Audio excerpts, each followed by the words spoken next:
Hello, this is Alex from phpacademy.org, and this is a video tutorial for the new Boston. Now, continuing from our previous example, we've looked at withdrawing a specific amount from our bank account class in our bank account property. So we've got our balance set to 10.5. Now in this example we're going to be depositing money into our account. So let's go ahead and set this back to 0. And let's go down and we'll slightly modify this. I'm going to put a break here just so it looks a bit better. And if you haven't watched the previous tutorials, go back and watch them, because we do this we're learning basically object-oriented programming by example. So the example is a bank account class where we can assign a new bank account to a variable, and we can do things like withdraw, deposit money and things like that. So let's get rid of this withdraw line and let's start to create a new method that's going to allow us to deposit money in. So public function deposit, and in here we can just call the amount, the variable amount once again.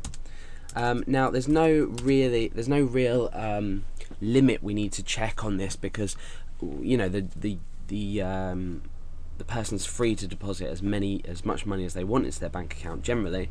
So all we need to do here is say this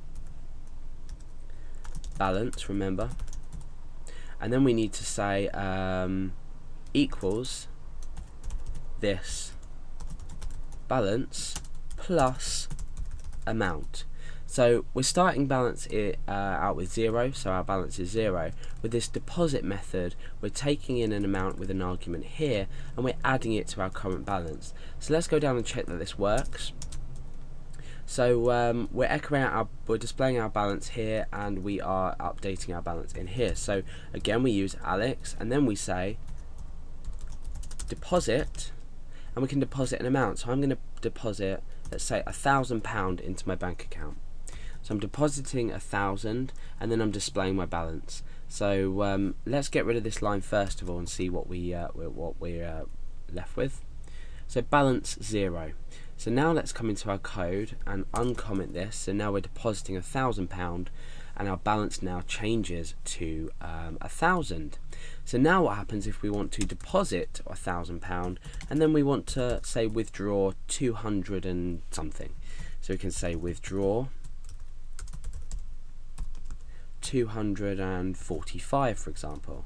So you can already see that this is such an easy way, once you've got your correct structure set up, to do specific things with your class. So we're modifying the property values. So let's come in and refresh. You can see it's changed to 755. So we've taken 245 off of the balance. Okay, so what we're going to be doing now is we're going to be creating a new instance of this bank account class, but in another variable name, and this is going to allow us to have individual values for each class that we initiate, if you like. So let's go ahead and get rid of this first of all, and get rid of this so we can write it out in a moment. So Alex equals new bank account. So what happens if I want to say Billy equals new bank account? Well, let's go ahead to our page and refresh and test our code. You can see that no error has appeared.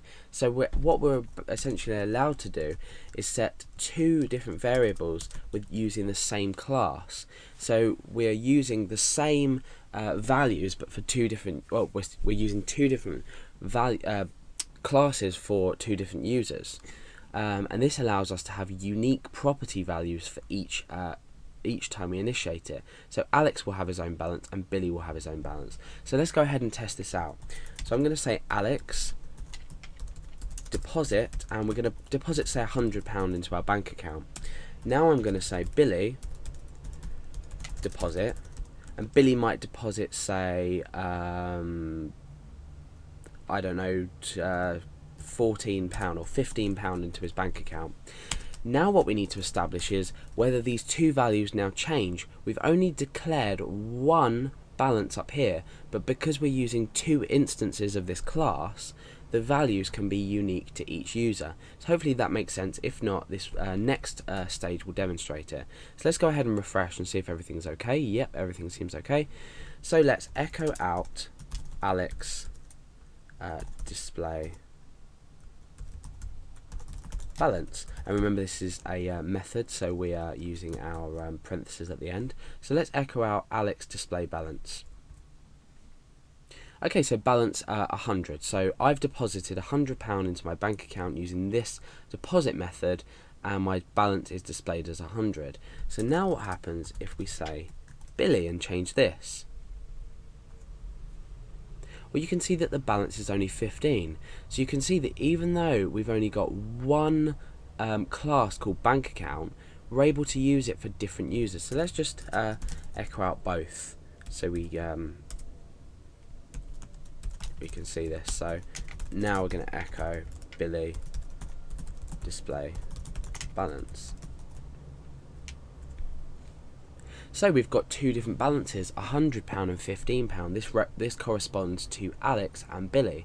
So you can see that we have two different values, two different property values, so balance is different for both users even though we've only got one class.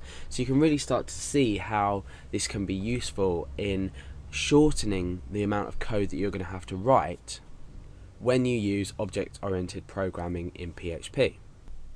So let's go ahead and just add a few more things in here. So I'm going to say Alex deposit 100, Billy deposit 15.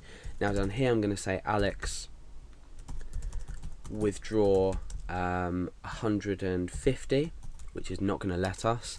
And then I'm going to say Billy withdraw, and I'm going to say we'll just say 250 for example. So let's go back to our page, refresh. So we've got a not enough money come up for Alex, but the balance for Billy here has been changed. I know this looks a bit odd at the moment. I haven't structured it out with regards to output very well, but you can see how this value has changed for Billy, but the value is not changed for Alex because there's not enough money, and we've been given that error message through the method up here when we don't have enough money in our account. So let's just go ahead and change this to something like 98. And when we refresh, you see that the balances change. Again, we've got 2 for Alex now because we've withdrawn £98 out of £100, and 12.5 for Billy because we've withdrawn £2.50 from our original balance of £15.